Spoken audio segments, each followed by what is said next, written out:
Dalam mendukung pertahanan negara, ASN didorong ikut dalam komponen cadangan. Untuk ke arah itu, Menpan RB mengeluarkan surat edaran.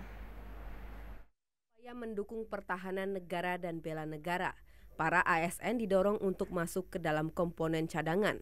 Hal itu sesuai dengan surat edaran Menteri PAN RB nomor 27 tahun 2021. Dengan adanya dukungan ASN agar dilibatkan sebagai komponen cadangan, ditanggapi alumnus Lemhanas, Iwan Kurniawan.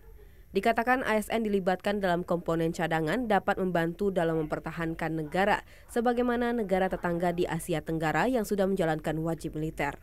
Bahwasanya komponen cadangan yang sekarang digaungkan oleh Menteri Pertahanan yang akhirnya diperkuat oleh Menteri Pendayagunaan Aparatur Negara untuk memberdayakan aparatur sipil, itu sangat relevan sekali menurut kami. Karena ada beberapa kemampuan-kemampuan yang dimiliki oleh komponen sipil itu tidak dimiliki oleh komponen militer.